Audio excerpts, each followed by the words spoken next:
In over 150 countries around the world, we are there. Sometimes publicly, in churches, large and small, gathering in houses of worship, schools, flats, and parks. Sometimes in the shadows, working in the darkest reaches of the globe to free captives, empower the helpless, and care for those the world's overlooked.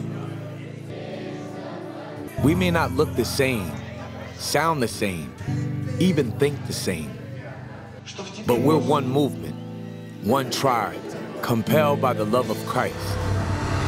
We're instigators. Valdir Falcone, standing in the streets of his majority immigrant town with a simple sign, letting passersby know they are loved and welcome in Greater Boston.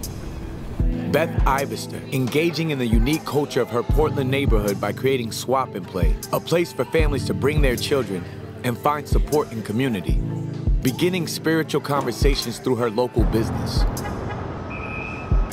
We're activists. Brenda Keene, spending her days in the dusty slums of Nairobi, Kenya, pulling women out of unthinkable situations, giving them jobs, dignity, and a new identity in Christ.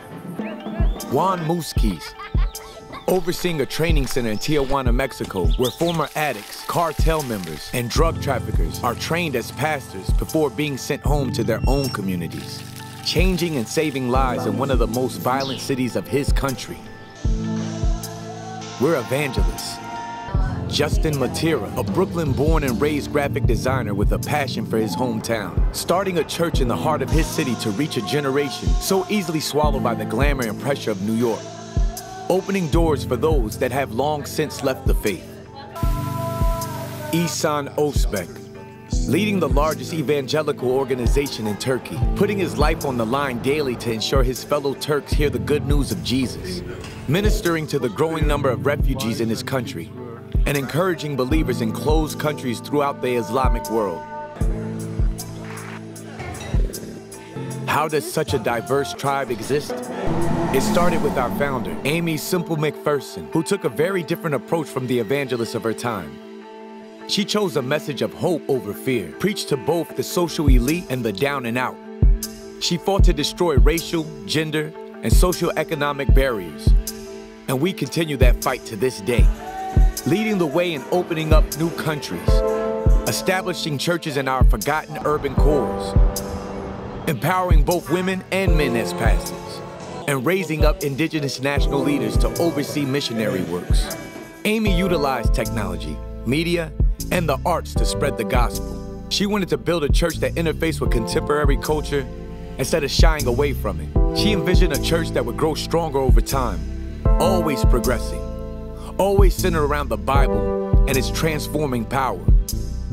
And that spirit remains alive today.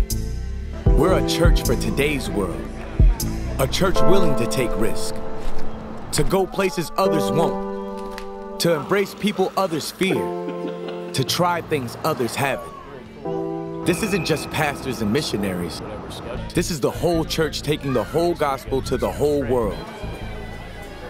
And that means each of us, regardless of profession, talent, income, age, or gender, each of us plays a role in spreading the message of Christ to our world. Because we are Foursquare, and this is church reimagined.